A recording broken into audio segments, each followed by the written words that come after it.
Lindsay, welcome to the Retail Whore Podcast. Oh, thank you. So happy to be here. A little backstory is I met you in your beautiful showroom. I actually just interviewed Jonathan yesterday. And I was there to do Stylize for Dallas. I walked by your showroom. I saw that beautiful line, and then I went in and started searching around. And then I met you, and you are like, I had to say, like one of the most lovely people, like so sweet. Like you are to me the epitome of Southern hospitality. Well, I say, so when you came in, you were talking to me and I thought, I know that voice. There's something about this is so familiar. And then I said, you have the podcast. I know you. Really cool. Yes. Thank you for listening. And this works out perfect because also reading your bio, like you're like the reason why I love doing this, because you did not start out in wholesale. I mean, you like, we're going to go through your story, but your story and the different things that you have done leading up into taking over and creating a new version of Patrick & Company is like what I live for. So tell everyone a little bit about yourself and your brand. Okay. So right now, I own Patrick & Company showroom at the Dallas Market Center. I have 3 small kids, twin girls that are 11 and a little boy who's 8. I am married. My husband and I have been married almost 20 years, and we've always kind of worked together in one way or another, but he and I are working at the showroom together. He does all of our construction and a lot of our merchandising and just plans all the space really well. And then I do everything else. So we live in Dallas and we love it. We've always lived in Dallas. And so we live about 3 miles from the showroom. And it's just been such a great experience. We bought the showroom in January of 2022. So this is a somewhat still new adventure for us. Wow, you bought it right in the middle of the pandemic. Well, 22. So is that right? Right? No, just what I mean.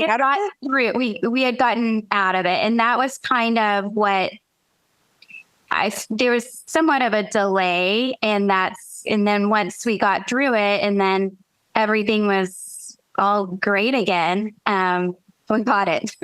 Well, Dallas came out of it way earlier than we did because yeah, absolutely. And it really depends on who you talk to. So, I mean, some people are still in it. Yeah, I did notice that, a bit of that, but it's by far and large, Dallas was like way out of it way before us. They were like, I don't think so. Yeah. Reading through your bio, you were pregnant and on bed rest. And laid off on your job in banking. And then you decided to take a completely different route. Tell me about that, because that was like, what? Am I reading that right? I know. So that's kind of what I've always done. I've always been a risk taker. I've always needed something, change, and I've never been scared to do it. So I had a corporate job and I'll even back up before that. I was in real estate. And so I had a real estate license, and then we had the housing market crisis in 2008. And so I pivoted from that and basically got into banking on the foreclosure side because that's what was happening. And so I started, I was an asset manager and just managed portfolios of foreclosure properties. So I was working at a bank managing commercial foreclosure properties and got pregnant with my twins. And this was in 2011 and was on bed rest. And then I was laid off. So part of me was just relieved to be laid off because I knew that was just the last thing I wanted to do was go back and sit in an office for 9 hours a day while my babies were in daycare, and it just would kill me. So it was like, okay, now I have to make something out of this. And so I started just an e-commerce website with women's apparel and accessories. And it's, it's hard to get people to just go to your website and start buying. So I was constantly searching for ways to increase my sales while I was sitting on the couch. So I don't know I really don't even know if these are still around anymore, but there were like deal sites, like kind of like Groupon, but not Groupon, but Living Social, things like that. Yeah. And so I went on, and I think they were a lot more popular back then. Yeah. So I went on and had a few products and submitted them to these deal sites. And one of them came back and price sites? What? Off price, or were they like the Groupon? They were discounted, but I had figured out some way that I thought I could make it work. So they chose, and I can't remember which one it was. It wasn't Groupon. It might have been Living Social, something like that. They came back to me and they had chosen two products. One was a skirt and one was a necklace. And they said to do the deal, you need like 10,000 units of this necklace and 7,000 units of this skirt. Oh my God. So I went to the manufacturer and asked if I could have that many, and they said no. And I immediately tried to figure out, I'm doing the deal no matter what. I'm just going to have to figure it out, because that's what I always do. Somehow I'll figure it out. So I ended up finding a manufacturer in China that would do something similar. And it was this skirt that was just really trendy, that really was just like a jersey stretch maxi skirt, nothing really special about it.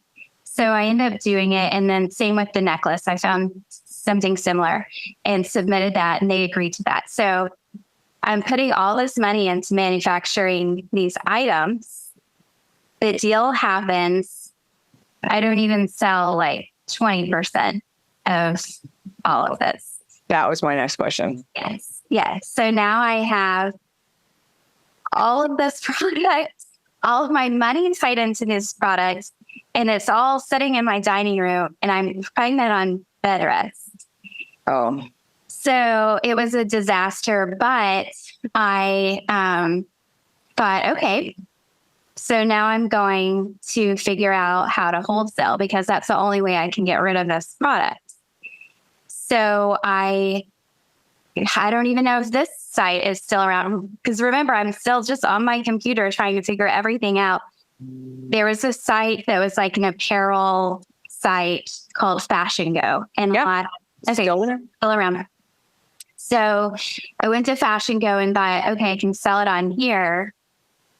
What do I need to do? And they said you have to have 50 products before you can sell on the site. I'm like, 50 products? So I'm researching like crazy, trying to figure out what's hot, what's trendy, what can I sell that is a lower cost for me to manufacture, but I can still make some money and make this all work out. So I invented the brand Winter Lennon, which was the names that I was naming my twin girls, Winter and Lennon. Uh-huh. And I ended up manufacturing all of these boot socks because they were really trending at the time. And I sold, like, I couldn't even keep up with the sales.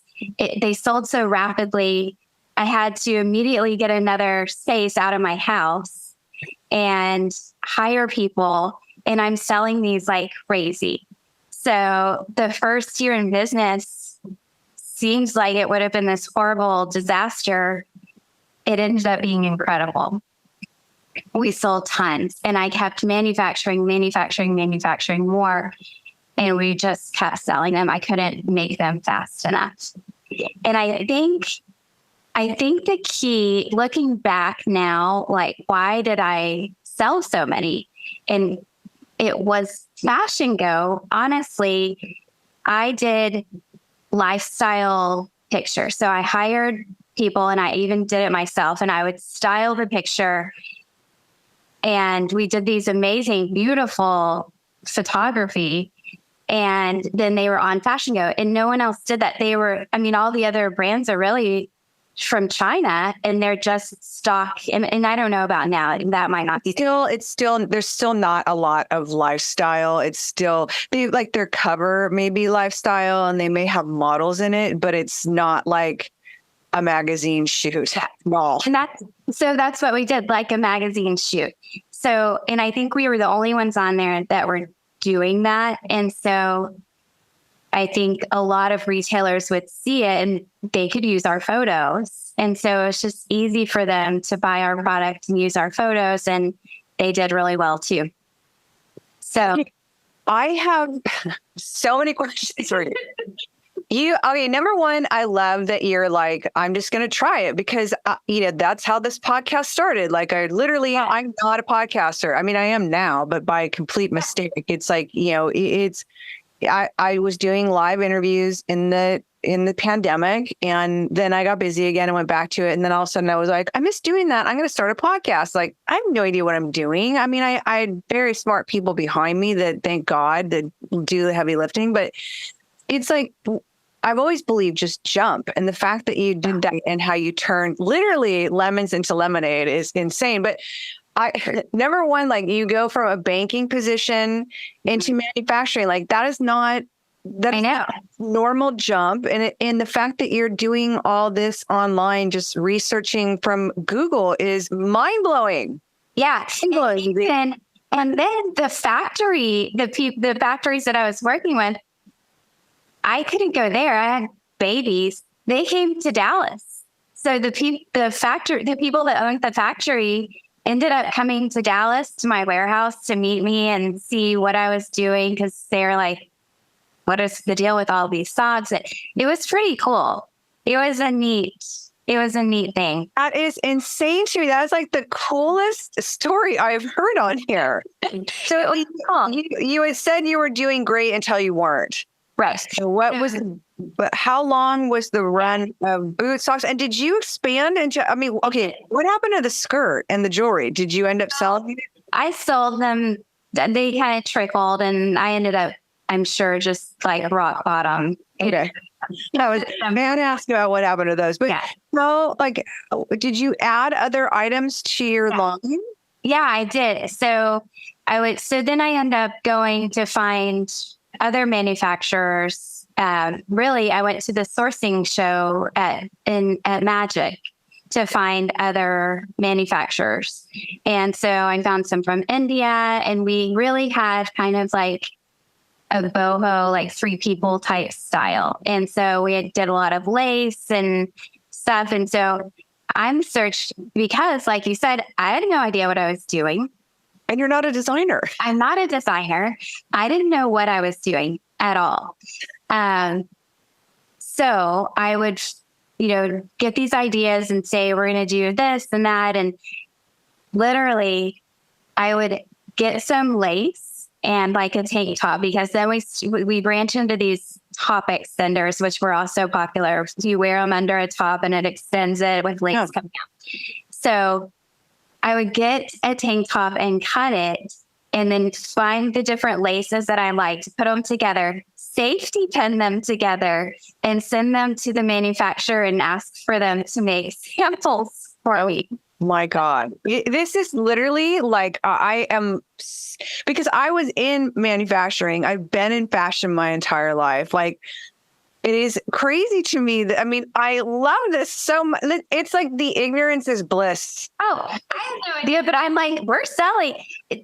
I was doing something right, because we were selling like crazy. We go from my house to, I sublet part of a 1,500 square foot warehouse space, which was pretty cool. In Dallas, it was a local fashion designer that had the space, and I sublet part of it with her, which was a fun working environment. So we did that for a year, and I grew out of that and ended up leasing a 7,500 square foot space.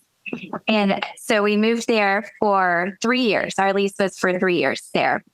And that had a small space in the front that with a cool window. And I always thought that would be a neat retail store. But the location just didn't really have foot traffic. And so I wasn't sure if it was worth it. Eventually, restaurants and stuff start moving in, and I decide, okay, let's just open it as a retail store, stock it with only my brand, and then see what happens. We're here anyway. It's not like we have to bring in a bunch of employees or anything. So I did that, and it was okay. It wasn't the best, but anyway, back to not really knowing what I was doing. I'm just riding the wave. I don't know that at some point I should really look at my inventory and not continue to think that it's just going to continue on. It's okay to sell out, which I never wanted to sell out. I always wanted to be able to fill orders. Yeah. So trends change. At some point, I don't know what the trend is. And so we have a ton of inventory, and our lease is up, and the area had become very popular. And so our lease was going to triple. Oh. So I am at this point not really knowing what to do, but feeling like this is kind of the end of it. But loved the industry, knew that this was my place, and couldn't even imagine not being involved somehow. So I would just walk around Dallas Market Center and look at different showrooms and think, maybe I want to have some sort of involvement here, thinking probably apparel.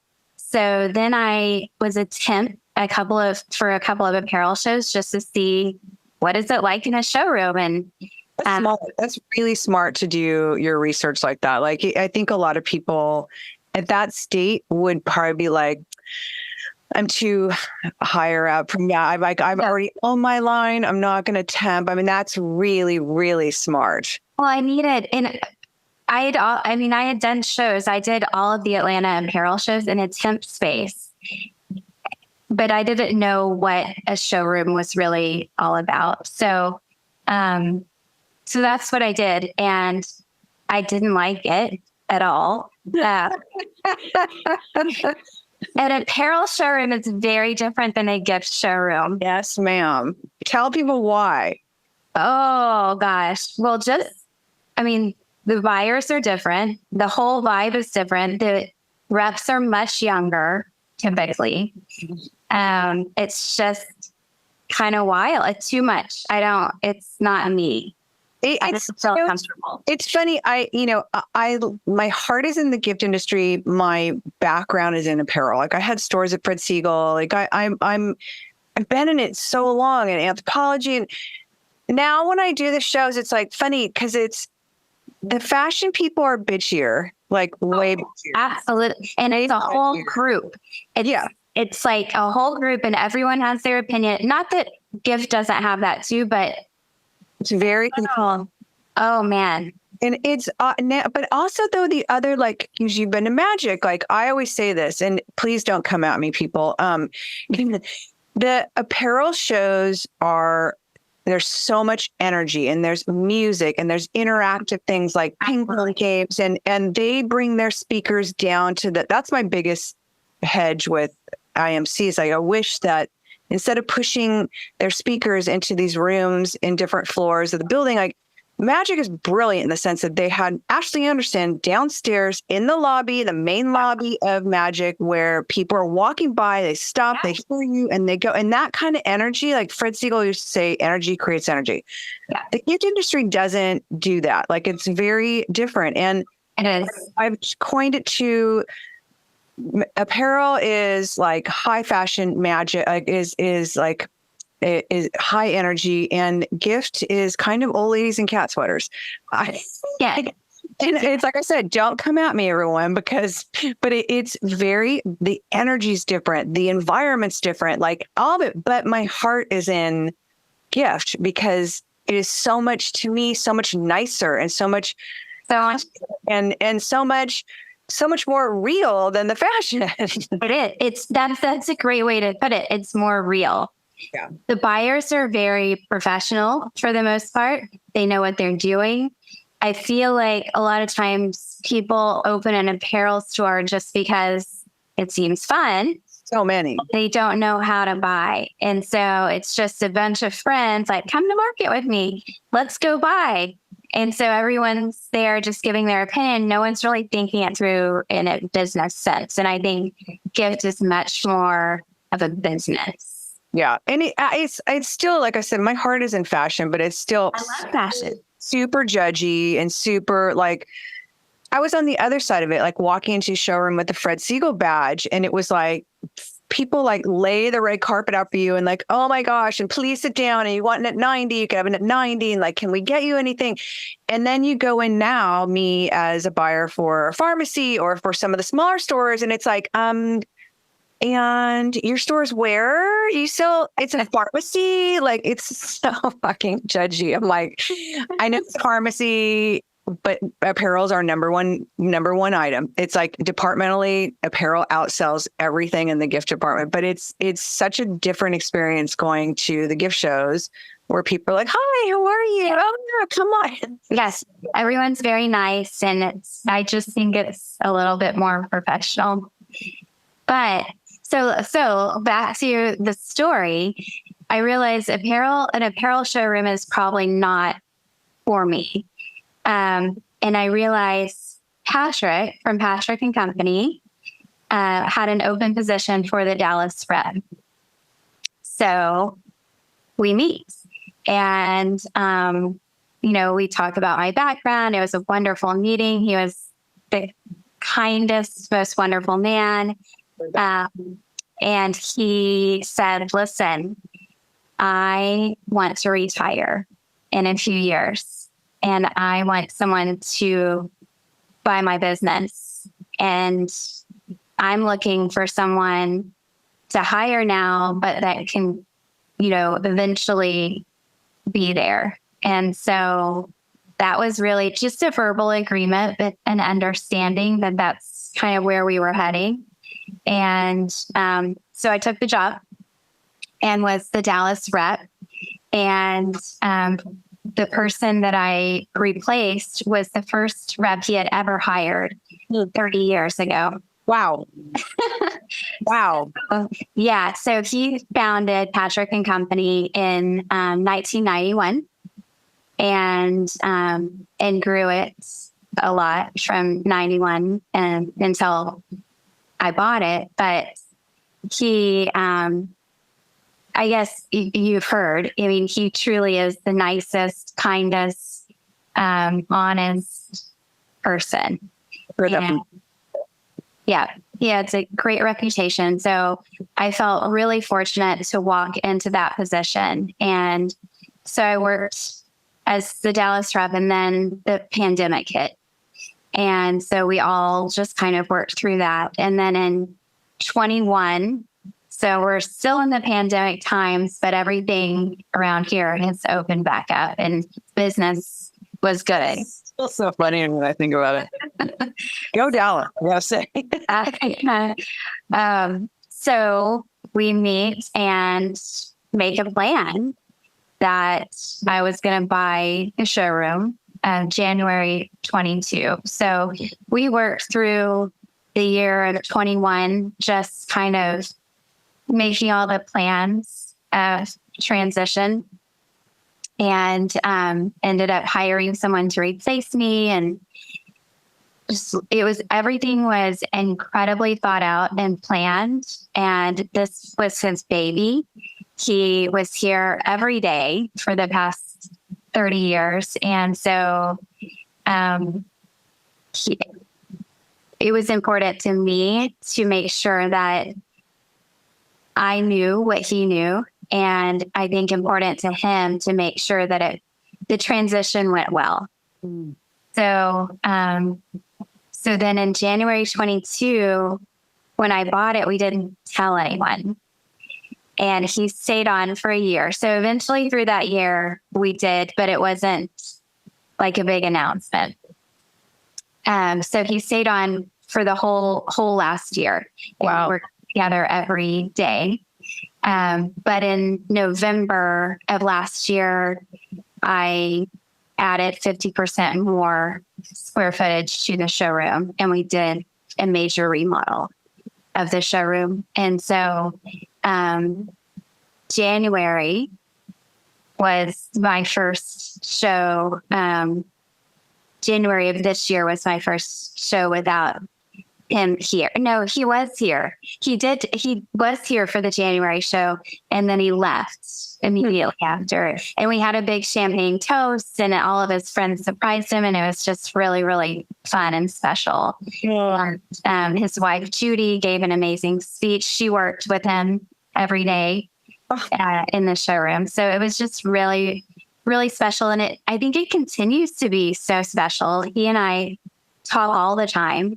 We go to lunch on a regular basis, and Judy is also, she's a big part of it. So she comes into the showroom, and it's just really neat. But I've tried to take everything that was special and important to him and keep it that way, and make sure that the reputation that he built over 30 years continues. Like, what were some of those things? Truly, it's just the kindness and staying true to your word, and always doing what's best for everyone. Just some of those things that people always thought of when they thought of Patrick and Company. I want to make sure that those things stay that way, and it doesn't become something that it shouldn't be. So also making sure that our lines make sense together, and that we don't grab lines to just grab lines, that there's a thought process behind it. And, I want to have, like I said, I replaced his rep that was here for 30 years. And we have another rep that has also been here for 30 years. And so a lot of the relationships that he built are so long-term. And so, as long as it makes sense, I want to continue those long-term relationships and not just be the showroom that's on to the next trend and in and out. So I love that. I like how many, what was the reaction of everyone that was involved, including on the lines? And did you, because obviously if you increase the space 50%, you obviously increase lines. Like, how did that work? Because now you're at the helm. Mm-hmm. And, did he have any advisory towards lines that he felt strongly about, or were you like, this is like my you're at the helm? No, we really discuss all the lines, and we discuss the reps too. We discuss all of it, and it's really just open for discussion all the time. And I'm always happy to hear his opinion and take it into consideration, because how could I not? He obviously knows what he's doing. So I always want to take that into consideration. Now, some of the changes that have been important to me that maybe weren't important to him are technology. That all of us older people. Technology, social media, those types of things are so important, and making sure our website is, up to date. And because that's the first thing you do is go to Instagram or to the website to check it out. And so that's just so important. So those types of things. And then I've brought in a lot of experiences, I think, to the showroom that maybe weren't as important in years past. I think in years past, retailers just come to market, and they come to the show, and that's how they buy. And that's not necessarily how it's done as much anymore. And so I feel like we need to really step out of the box and come up with experiences to make sure that people want to be in the space. And so this last market, I focused a lot on that, and it was successful. It was great. Like, what give an example?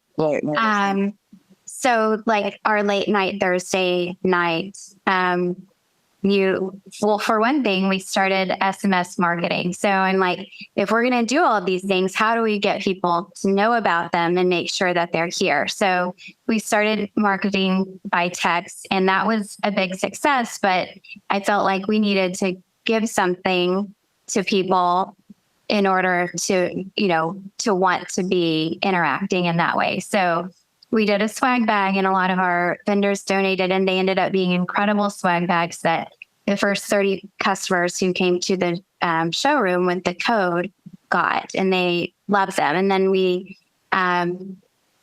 advertised, all of our events that we were having. So, for example, we have a brand, Winter Lennon, and they do personal care. And so they set up a whole sugar scrub bar where you could make your own sugar scrub and put in your different fragrances. It was so fun, and it was just such a cool experience. And then Archipelago had their holiday collection, and so they did a special holiday cocktail. So they did a pumpkin Moscow Mule, and it was just, so they had it set up, and it was really cute, and they did that. And all of the other vendors who didn't necessarily participate in that saw this amazing reaction. And so everyone was like, I am on board for the next show.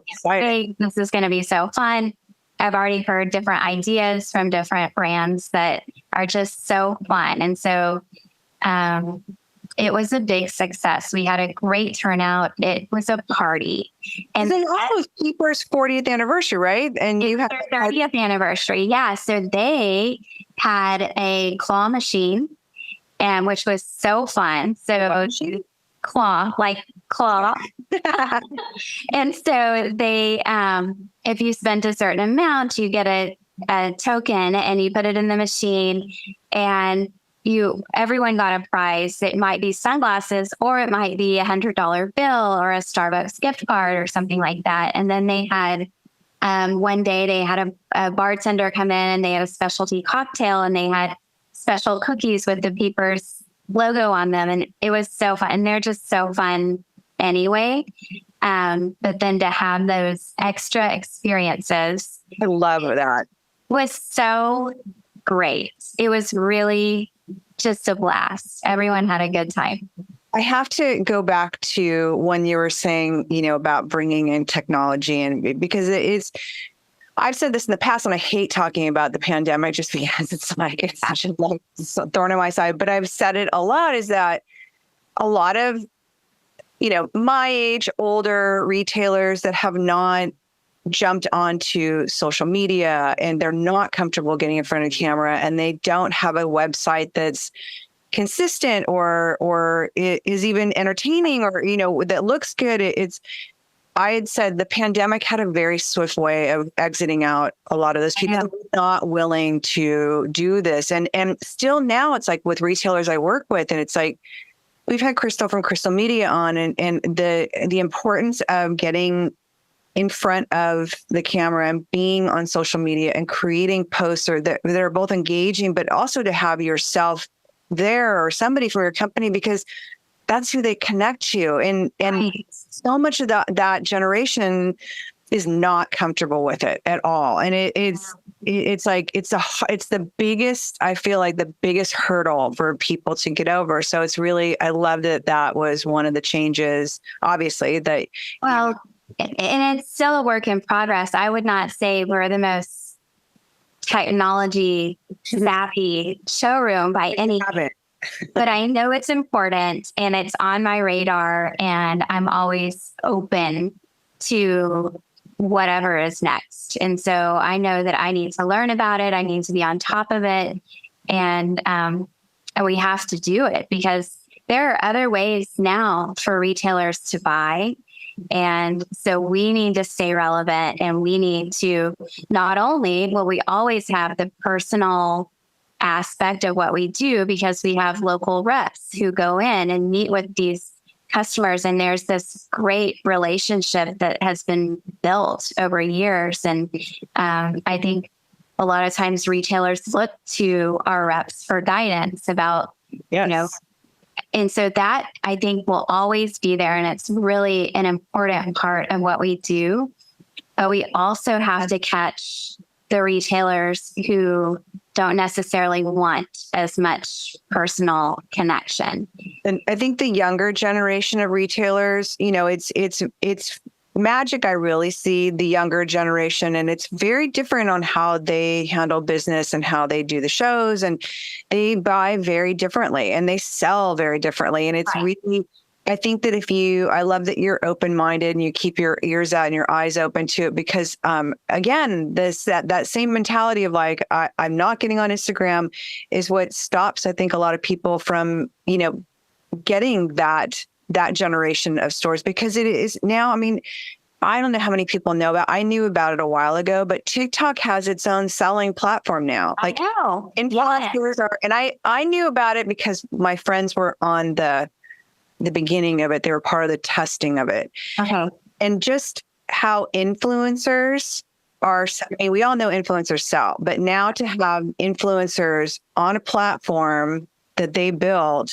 selling is like, that's how retail is changing and how sales are changing. And not that you're going to do that, but I love that you have an open mind. And it's like, that you need to keep your eyes open for stuff like that. Cause I think a lot of people, a lot of stores, a lot of showrooms are not on that same wavelength.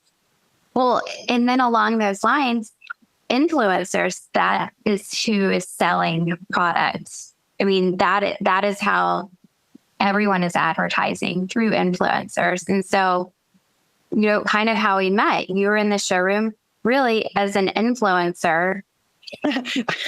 More time with that one, but yes, yes. So I think, I need to be looking for ways.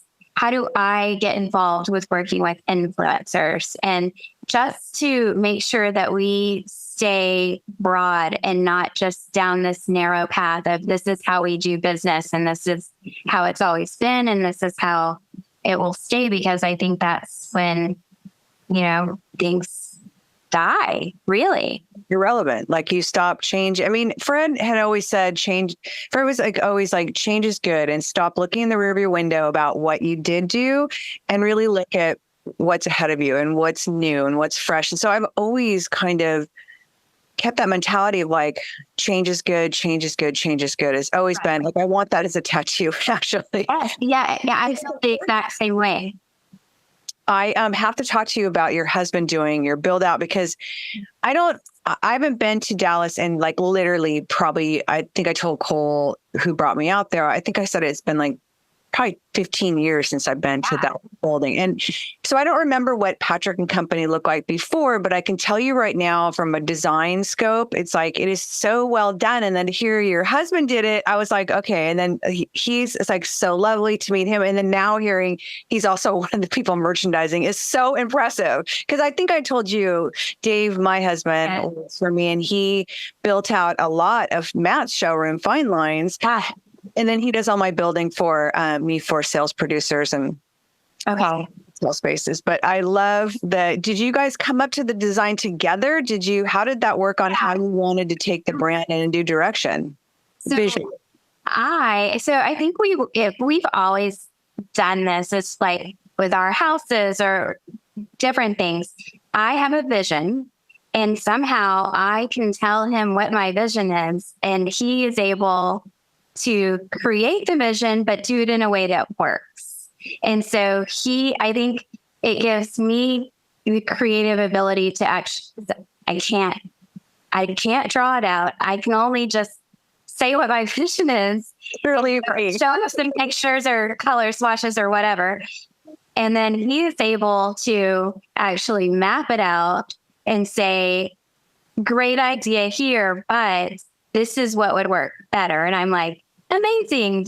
Okay, that does work better. And so that's really how we do it. Or, for example, he built a bar in the showroom, and now we realize we have an issue at the bar because it's kind of like stopping traffic. And so no one's walking past the bar. So we know now we need to demolish the bar, move the bar.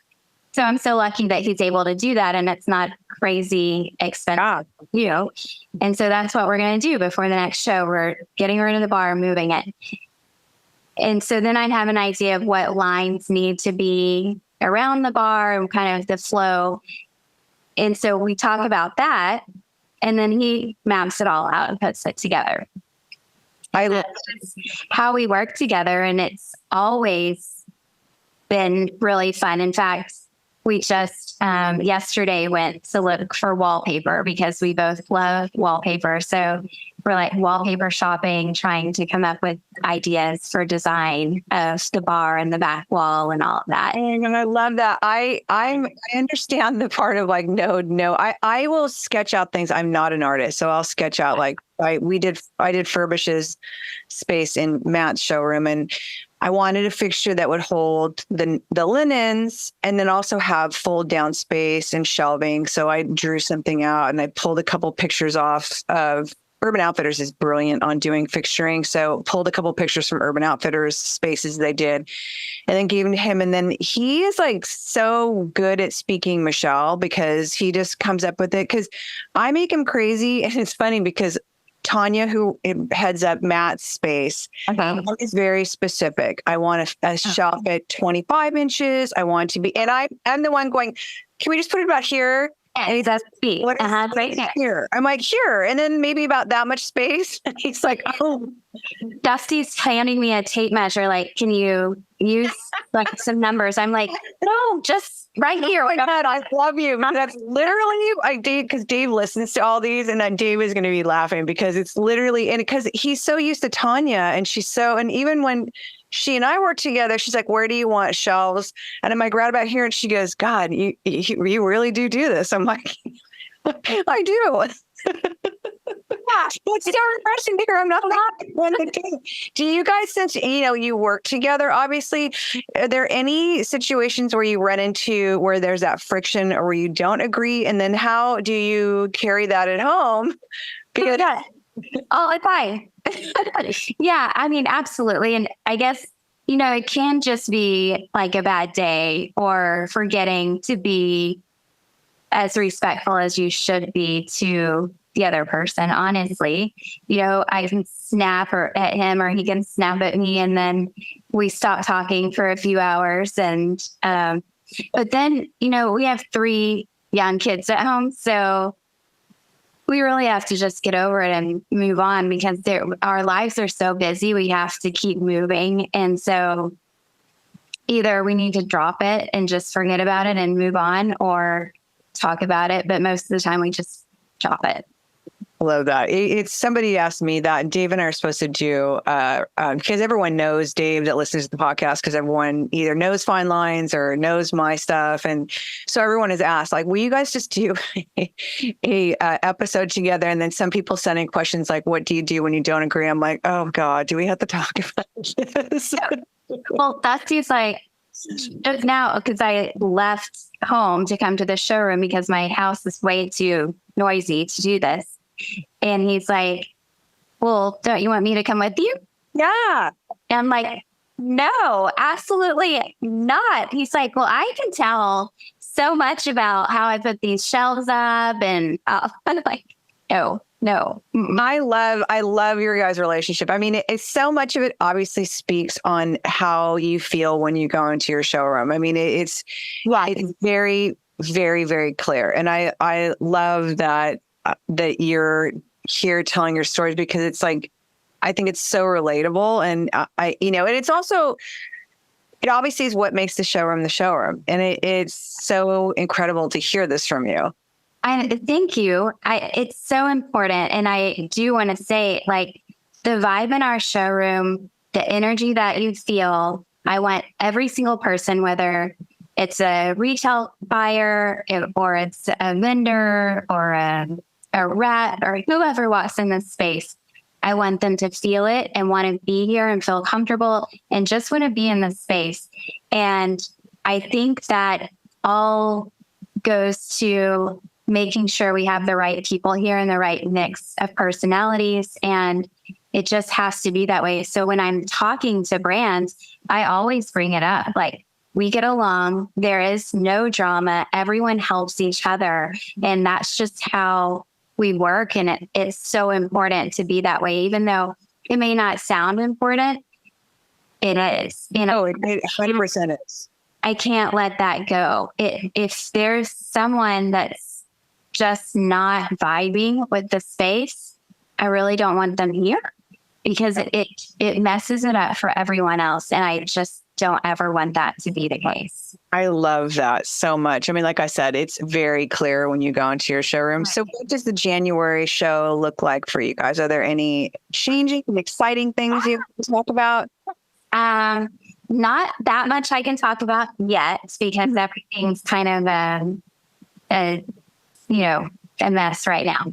I can say we are doing construction on the bar. So the bar will be moved. It'll be a fun space. The lines that we'll have around the bar are a new line for us called Urban Luxe, which is a cocktail line. It's like a little cube and you put it in a shaker with whatever liquor goes with the cocktail and it makes a cocktail and it's super fun. And so that'll be there. And then another new line for us, Leeton, which is whiskey glasses with these mountain ranges. And they're just so cool. They have some technology in them where you don't put ice in it. The mountain ranges actually chill the whiskey. And so it's going to be like a fun bar atmosphere. And so that's what's going on right now. That's what we're working on. And everything else is just going to be a surprise. I'm so excited. Okay, so I asked people 2 questions at the very end.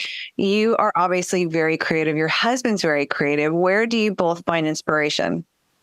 We have started every week. We try to take one day and we call it our field trip day. And we just go out. We pick an area like within a couple of hours and go to retail stores and just shop around, talk to the people. And that has been incredibly inspiring. I want to see how are people merchandising? What brands are they carrying? How are the sales associates talking to the customers? And what are they pointing out? And so that has been incredibly valuable. Wow, I love that. I thought you were going to say you went on a field trip, and you and your family, and you go out and hike and get off. The kids are home for summer, and he's like, one day we were planning to do it, and the kids had something, and he was like, "Do you want to take them with us?" And I'm like, "No, never. No, kids are not going. This is like work, and it's some development." Yeah, we are not just going in the family thing here. No. I love that. And my last question is, what is a piece of advice that you would give either a new product-based business or a new entrepreneur, or somebody opening a showroom, or someone that has an existing showroom? Just do it. Don't think about it too much. Just take a risk and do it. And if you fail, it's okay. I love that. Thank you so much for your time. It's fun. I love getting to talk with you. Oh my God. I love this conversation so much. And like I said, who knew your backstory? I mean, that was hands down, it's got to be one of my favorite backstories ever, which is going to be in the intro for you. It was not fun while it was going on all the time. Some of it was pretty fun, but it was pretty stressful. I went through chapter 11 bankruptcy. I apparently am the only one in the Fred Siegel family that has gone through a full bankruptcy. So I get to carry that crown. And I totally understand that. But you know what? I think it's part of what makes me who I am and part of the risks that I took, obviously the risks that you took. And it's part of the journey. I mean, it's part of the journey. Yeah. And I always think things that happen, even if they're not good, it helps you to just open up a whole new category of people to relate to. Yes. So I think the more people that you can relate to and just feel compassion and empathy for, the better. Yes, I love that. Thank you so much. Thanks, Michelle.